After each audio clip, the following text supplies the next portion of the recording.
Hello friends, welcome to optimistic studies. Optimistic studies में आप सभी का स्वागत है। आज हम इंडियन पॉलिटी की सीरीज़ में क्लास 6 डिस्कस करने जा रहे हैं और आज का जो हमारा टॉपिक है वो है एमसीक्यू प्रैक्टिस टेस्ट फर्स्ट। अब तक हमने जो कुछ भी कवर किया है इंडियन पॉलिटी में, आज हम उसका एमसीक्यू लगाने वाले हैं। तो हमने इंडियन पॉलिटी एम लक्ष्मीकांत में क्या क्या टॉपिक कवर कर लिया है। तो हमने making of the constitution complete किया and salient features of the constitution को कंप्लीट किया है। इसको हमने 3 पार्ट्स में डिवाइड कर किया, जहाँ पे हमने देखा कि संविधान का निर्माण, संविधान के स्रोत एवं संविधान की विशेषताएं। हमने इस तरह से इसको कंप्लीट किया है। आज के सेशन में हम उसी पे बेस्ड एमसीक्यू भी सॉल्व करेंगे। यदि आप चैनल पे न्यू हैं तो चैनल को सब्सक्राइब कर लीजिए और बेल नोटिफिकेशन को ऑन रखिए, जिससे हम जो भी वीडियो डालें तो आप तक पहुंचती रहे। चलिए हम फर्स्ट क्वेश्चन देखते हैं। फर्स्ट क्वेश्चन क्या है हमारा, the concept of judicial review in our constitution has taken from. हमारे संविधान में न्यायिक समीक्षा, पुनरावलोकन जिसे हम कहते हैं, की संकल्पना ली गई है इंग्लैंड से, यूएसए से, कनाडा से या ऑस्ट्रेलिया से।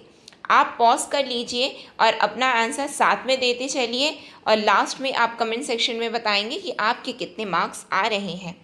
तो यहाँ पे बात पूछ रहा है जुडिशियल रिव्यू का। तो जुडिशियल रिव्यू हमने पढ़ा है कि यूएसए से लिया गया है। यूएसए के लिए हमने याद कैसे किया था, तो यूएसए के लिए हमने 3 चीज़ें याद की थी। सुप्रीम कोर्ट हमने याद किया, हमने फंडामेंटल राइट याद किया था और हमने प्रेसिडेंट को याद किया था। ये वाला वीडियो आप जा कर के देखेंगे, लेक्चर नंबर 3 है, क्लास 3 है, तो आपको पता चलेगा कि हमने जहाँ पे सोर्स पढ़े हैं, सोर्सेस ऑफ इंडियन कॉन्स्टिट्यूशन, उसमें हमने ट्रिक के साथ में ये सबको याद किया हुआ है। नेक्स्ट क्वेश्चन में हम आ जाते हैं, विच of the following was the biggest source for the constitution of India. निम्नलिखित में से कौन भारत के संविधान का सबसे बड़ा स्रोत था। भारत सरकार अधिनियम 1919, भारत सरकार अधिनियम 1945, भारत सरकार अधिनियम 1947, इनमें से कोई नहीं। The government of India act 1919, the government of India act 1935, the Indian independence act 1947, none of these. बताइए, हमने यहाँ पे पूछ रहा है हमसे बिगेस्ट सोर्स। तो बिगेस्ट सोर्स क्या था हमारे इंडियन कॉन्स्टिट्यूशन का, तो बिगेस्ट सोर्स था हमारा गवर्नमेंट ऑफ इंडिया एक्ट 1935। यहाँ से हमने बहुत सारे प्रावधान अपने भारतीय संविधान में लिए हैं। नेक्स्ट क्वेश्चन में हम आ जाते हैं। नेक्स्ट क्वेश्चन क्या है हमारा, तो नेक्स्ट क्वेश्चन है, the idea of the concurrent list has been borrowed from. समवर्ती सूची का विचार लिया गया है। कहाँ से लिया गया है, कनाडा से, ऑस्ट्रेलिया से, आयरलैंड से या यूएसए से। बताइए, समवर्ती सूची। तो यहाँ पे हमसे पूछ रहे हैं समवर्ती सूची। तो समवर्ती सूची को हमने अडॉप्ट किया है ऑस्ट्रेलिया से। हमने अडॉप्ट किया है ऑस्ट्रेलिया से। हमने याद कैसे किया था कि बस TRA को पकड़ना है। TRA होता है ट्रेड, व्यापार, हमने यहीं से लिया है, ट्रेड एंड कॉमर्स, इंटरकोर्स। फिर उसके बाद थर्ड हमने याद किया था, third list, T for third होता है। और तीसरी लिस्ट क्या है, समवर्ती सूची है, कॉन्करेंट लिस्ट है।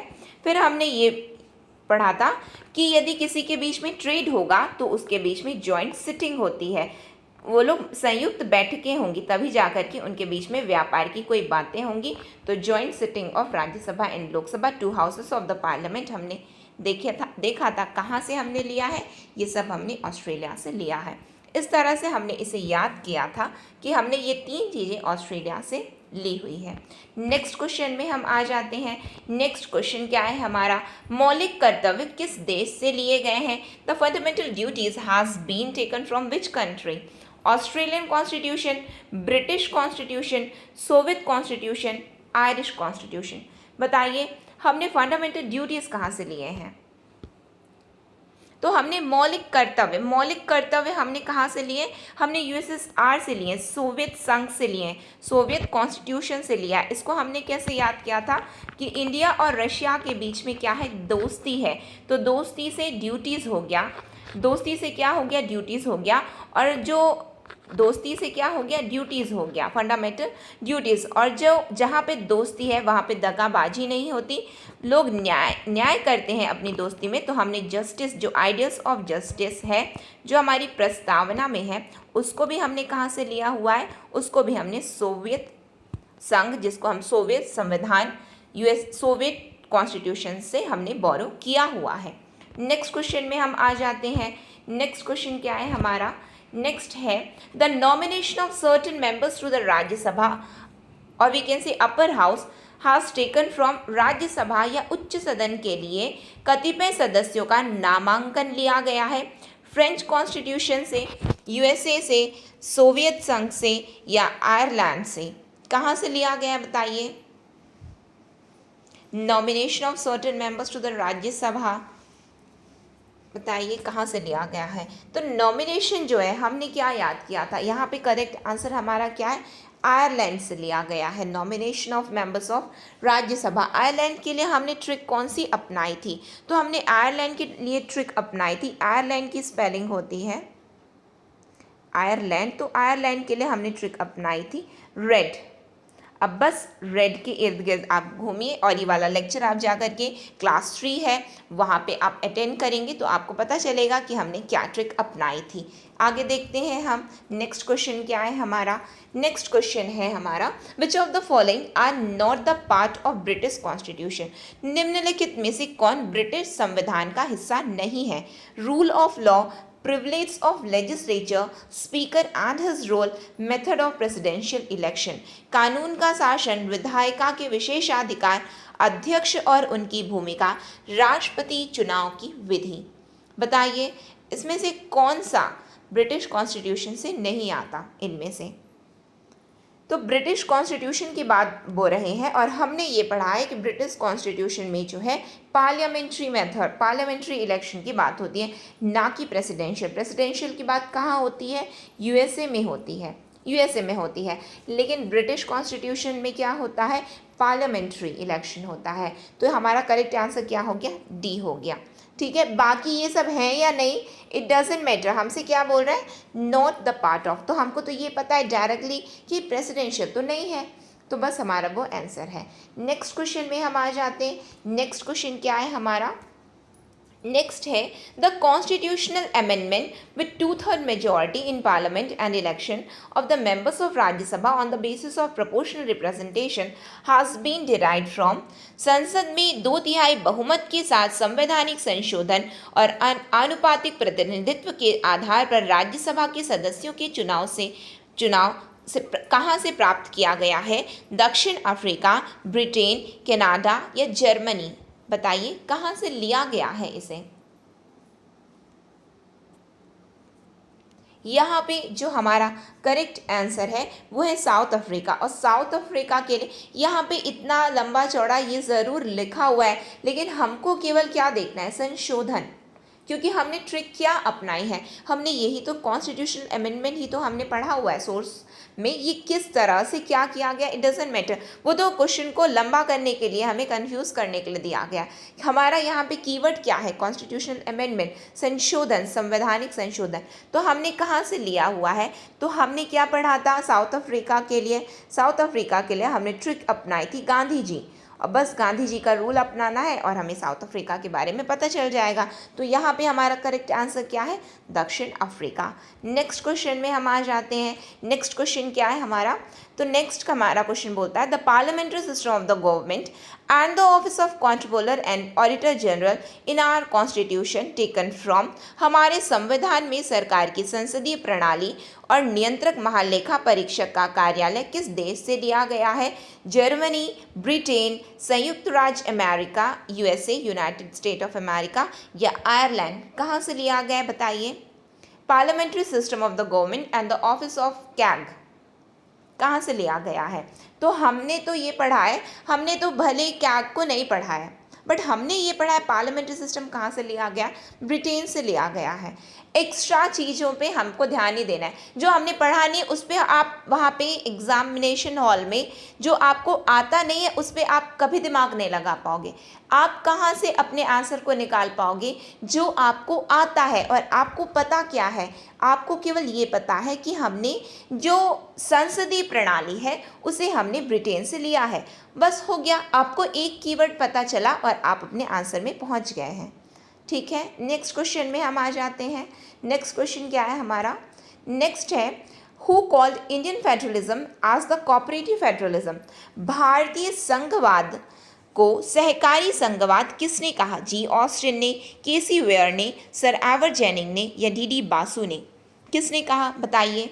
कोऑपरेटिव फेडरलिज्म किसने कहा है? तो कोऑपरेटिव फेडरलिज्म किसने कहा है? जी ऑस्टिन, ग्रानवेल ऑस्टिन ने कहा है। ठीक है, फिर उसके बाद केसी वेयर ने क्या बोला था? केसी वेयर ने क्वासी फेडरल बोला था, अर्धसंघीय। फिर सर एवर जेनिंग ने क्या बोला था बताइए? सर एवर जेनिंग ने क्या बोला था? संघीय है लेकिन इसमें केंद्रीयकरण के गुण है।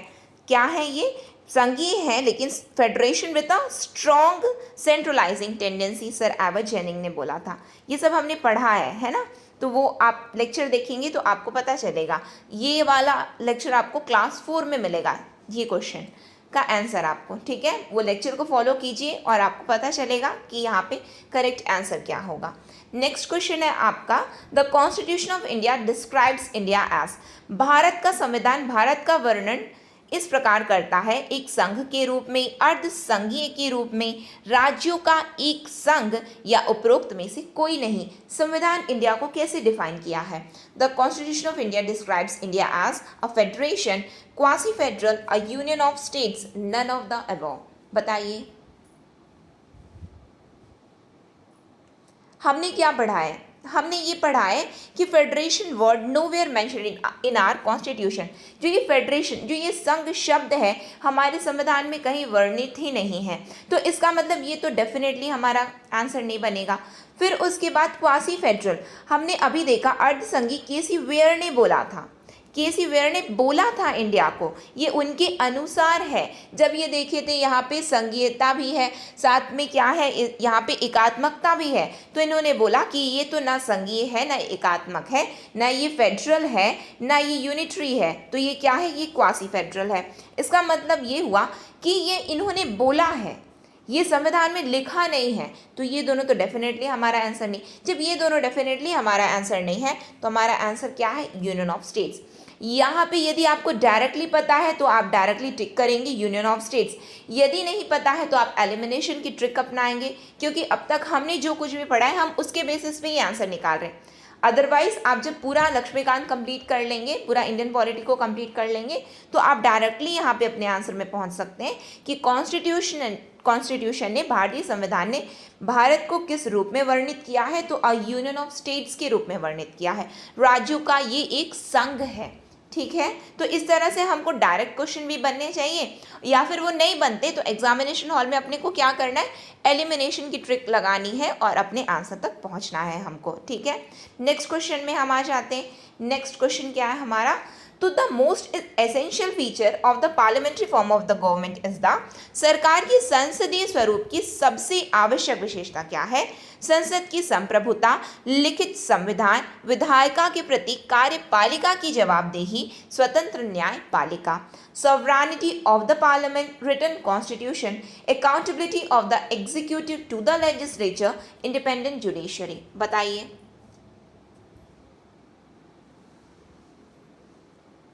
यहाँ पे जो हमारा करेक्ट आंसर है, हमसे क्या बोल रहा है कि मोस्ट एसेंशियल फीचर किसके? पार्लियामेंट्री फॉर्म ऑफ गवर्नमेंट के। तो हमने क्या पढ़ा है? हमने ये पढ़ा है कि ब्रिटेन चाहता था कि भारत में जो है एक स्ट्रॉन्ग पार्लियामेंट का निर्माण होना चाहिए। एक स्ट्रॉन्ग पार्लियामेंट, इसका मतलब जब वो चाहता था, इसका मतलब उनके पास तो था, यानी कि पार्लियामेंट की सॉवरेनिटी। ये है किसका मोस्ट एसेंशियल फीचर? किसका? पार्लियामेंट्री फॉर्म ऑफ गवर्नमेंट का। संप्रभुता होती है संसद की, सॉवरेनिटी होती है। ठीक है, बाकी ये सब जो फीचर वो तो इंडियन कॉन्स्टिट्यूशन के फीचर है, लेकिन पार्लियामेंट्री फॉर्म ऑफ गवर्नमेंट का क्या फीचर होता है? तो संसद की संप्रभुता, ये एक पार्लियामेंट्री फॉर्म ऑफ गवर्नमेंट की विशेषता है। ठीक है, नेक्स्ट क्वेश्चन में हम आ जाएं। नेक्स्ट क्वेश्चन क्या है? हम यहाँ पे किस तरह से क्वेश्चन सॉल्व करें, आपको समझ में आ रहा है? हमने जो कुछ भी पढ़ा है हम केवल अपने नॉलेज से, हमारे पास भले ही लिमिटेड नॉलेज है, हमने केवल 2 चैप्टर पढ़ा है, लेकिन हम ऐसा पढ़ेंगे कि हमसे कोई भी क्वेश्चन छूटना नहीं चाहिए। और ये जितने क्वेश्चन लिए गए हैं वो सब एग्जामिनेशन में आए हुए हैं। डिफरेंट कॉम्पिटिटिव एग्जाम में आपकी पॉलिटी से जो क्वेश्चन आए हैं ये उन्हीं का सेट है। तो ये मोस्ट इंपॉर्टेंट सेट भी आप ले सकते हैं, साथ में आप प्रैक्टिस सेट के रूप में भी ले सकते हैं। ठीक, नेक्स्ट क्वेश्चन में हम आ जाते हैं। हमारा क्वेश्चन नेक्स्ट बोलता है, on which date was the constitution of India adopted and enacted by the constituent assembly.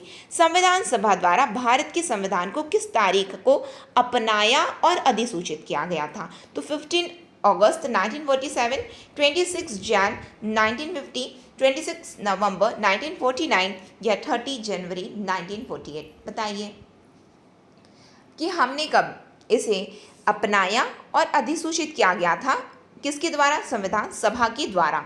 कब किया गया था भारतीय संविधान को? तो यहाँ पे हमारा करेक्ट आंसर क्या है? हमारा जो करेक्ट आंसर है वो है 26 नवंबर 1949।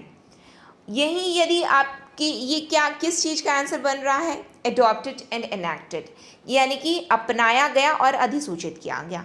और यही आपसे बोल देता केम इनटू फोर्स, लागू कब से किया गया, तो आपका आंसर क्या बन जाता? तो लागू कब से हुआ है? 26 जनवरी 1940। यही हमने पढ़ा है ना। और 26 ये बन कर के तैयार कब हो गया था, हमने अपना कब लिया? 26 नवंबर 1949 में। लेकिन हमने गणतंत्र दिवस 26 जनवरी 1950 को पूरी तरह से ये हमारा भारतीय संविधान हमारे भारत में लागू हो गया। क्यों ये लागू हो गया था? इस दिन से ही क्यों नहीं लागू हुआ? क्योंकि जो लाहौर सेशन हुआ था, कब हुआ था लाहौर सेशन? 19 दिसंबर 1929 को जो है लाहौर सेशन हुआ था।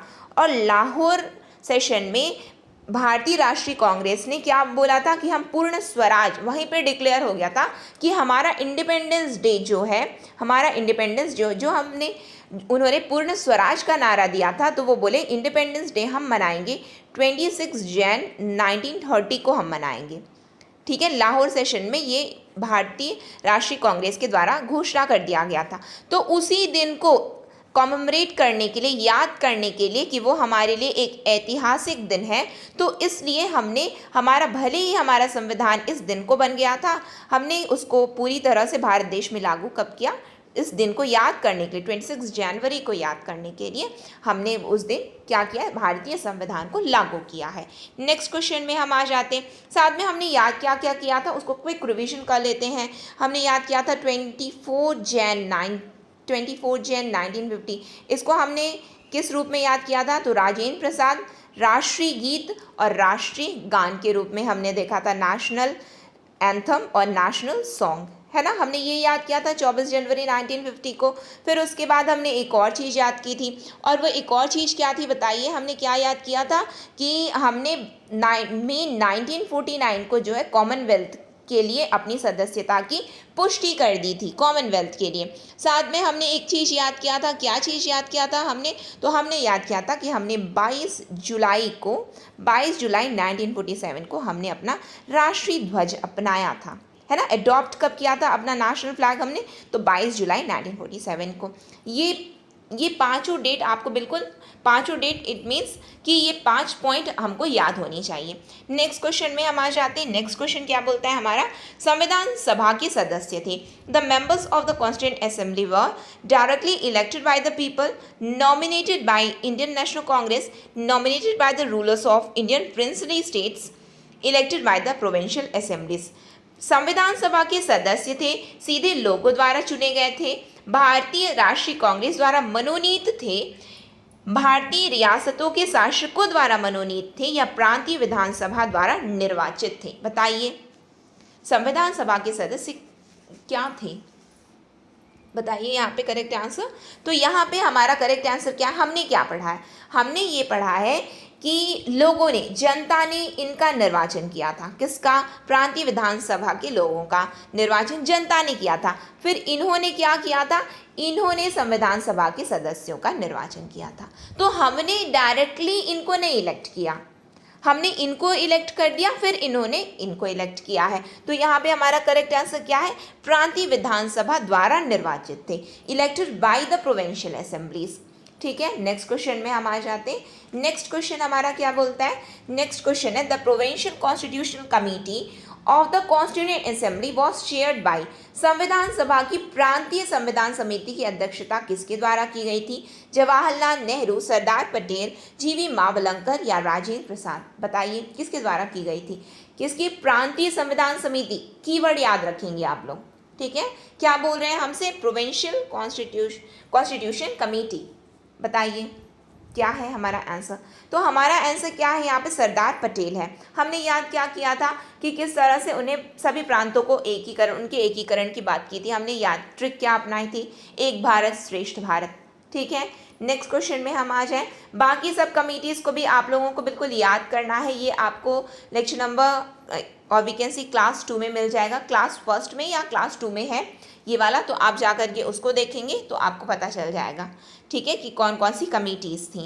फिर उसके बाद हम आ जाते हैं, which one is not a feature of the constitution. कौन सी एक संविधान की विशेषता नहीं है। A written constitution and supremacy of the constitution, quasi federal structure, committed judiciary, division of powers. कौन सी एक संविधान की विशेषता नहीं है, एक लिखित संविधान और संविधान की सर्वोच्चता, अर्ध संघीय संरचना, प्रतिबद्ध न्यायपालिका या शक्तियों का विभाजन। बताइए कौन सी संविधान की एक विशेषता नहीं है, बोल रहे हैं। याद क्या करना है, कीवर्ड क्या है हमारा यहाँ पे, नॉट अ फीचर। बताइए क्या नहीं है। तो यहाँ पे हम ये जानते हैं कि जुडिशरी जो होती है वो तो हमने कमिटेड तो वर्ड पढ़ा ही नहीं, प्रतिबद्ध तो पढ़ा ही नहीं। हमने तो क्या पढ़ा है कि ये एकीकृत और स्वतंत्र है, इंटीग्रेटेड एंड इंडिपेंडेंट है। तो हमारा करेक्ट आंसर क्या हो जाएगा, कमिटेड जुडिशरी। क्या प्रतिबद्ध न्यायपालिका आप जानते हैं, प्रतिबद्ध न्यायपालिका होती है कि जो जिसकी भी सत्ता होती है, जो भी सरकार पावर में होती है, उसकी सभी बातों को मानना और कानून को दरकिनारे कर देना, वो होता है कमिटेड जुडिशरी। क्या हमारे यहाँ ऐसा है, तो नहीं, हमारे यहाँ तो स्वतंत्र है, एकीकृत है। हमने तो ये विशेषताएं देखी हैं अपनी, जो हमने भारतीय संविधान की विशेषता देखी थी। तो यहाँ पे हमारा करेक्ट आंसर क्या है, सी है। ठीक है, तो यहाँ पे हमने जो है अब तक जो भी हमने पढ़ा, हमने उसका MCQ भी सॉल्व किया है। तो इस तरह से हमने पूरा प्रैक्टिस भी कर लिया है साथ में। आई होप आप सभी ने याद किया होगा और आपके सभी क्वेश्चंस करेक्ट बने होंगे। आपके कितने क्वेश्चन सही बने हैं आप वो कमेंट सेक्शन में कमेंट करके बताएंगे। नेक्स्ट सेशन में हम मिलेंगे। नेक्स्ट सेशन तक के लिए यदि आपको ये सेशन अच्छा लगा हो तो प्लीज़ लाइक कीजिए, ज़्यादा से ज़्यादा लोगों तक शेयर कीजिए, और यदि आपने चैनल को सब्सक्राइब नहीं किया है तो चैनल को सब्सक्राइब कर लीजिए और बेल नोटिफिकेशन को ऑन रखिए, जिससे हम जो भी वीडियो डालें तो आप तक पहुंचती रहे। इसकी फ्री PDF आप हमारे मोबाइल ऐप, जिसकी लिंक डिस्क्रिप्शन बॉक्स में है, वहां से जा कर के आप डाउनलोड कर सकते हैं हमारे मोबाइल ऐप को, और मोबाइल ऐप में आपको इसकी फ्री PDF अवेलेबल करवा दी जाएगी, तो आप वहां से डाउनलोड कर सकते हैं। नेक्स्ट सेशन में हम बहुत जल्द मिलेंगे। नेक्स्ट सेशन तक के लिए optimistic learning. Thank you for the session.